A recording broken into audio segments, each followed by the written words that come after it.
They were forced, moved here, lived in tents, built the houses out of the lumber cut in the communities, and then moved in. Now, to explain them, they're roughly 14 by 28, but very small, I guess, by today's standards. And I guess it differs on the number of people that lived in these built shacks, as we probably will call them. And they were basically divided into two halves with a common kitchen, eating area, and two bedrooms on either side. Now they're on site here. But there was another building built in here we call, I guess, a hospital. It was a TB sanatorium. It is in the community today, and it is now the old folks' home with the new hospital attached to it. And the sanatorium was built by the Japanese people that came here. It was a huge building. So New Denver was the site of this sanatorium at that time.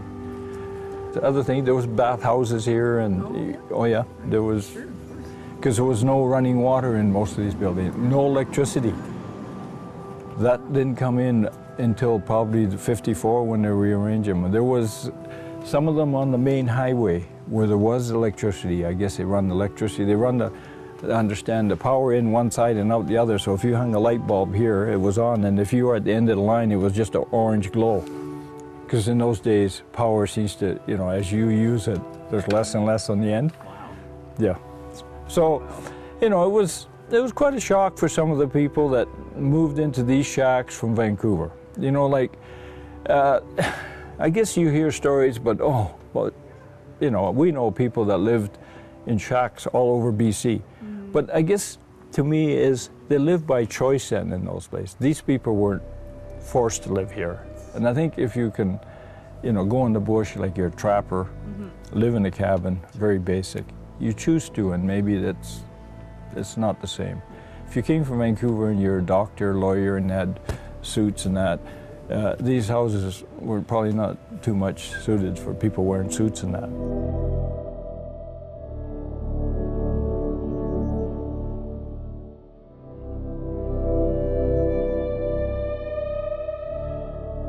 In 1946, the government gave the people living in these internment villages two options, and it's a common phrase, go east of the Rockies or back to Japan. Now, those were two unusual choices, because most were from the West Coast.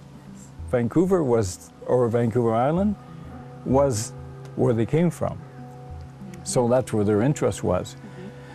But from what I understand, there was what they call a cooling off period.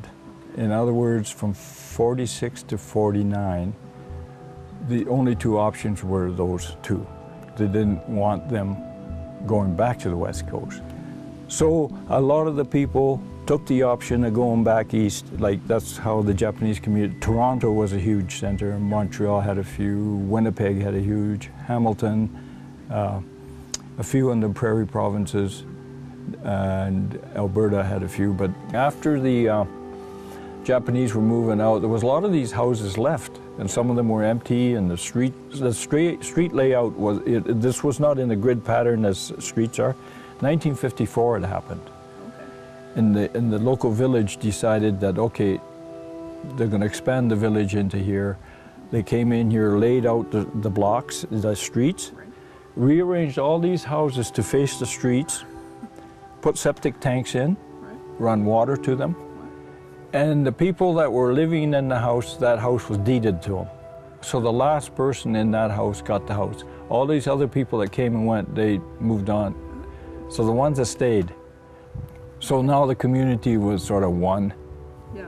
There was, there was no more internment. It was all over, and people were moving all over the place, out of the village. But New Denver was a funnel, I think, because all the other places they were closing, as they call it, closing down the camps, right, getting rid of the evidence, or they didn't want any of the memories, like Lemon Creek, Tashme, they burnt, bulldozed, got rid of it, because there's no community in some of these places. They didn't need the buildings. They were not really building anyways. Right. New Denver, so they kept moving them to New Denver. Okay. They came here, went to Japan, they came here, went east, they came here, and so the houses were occupied and then they were empty. Another family came in. So New Denver was probably, and is, well, there's other communities, but New Denver was one of the last internment camps.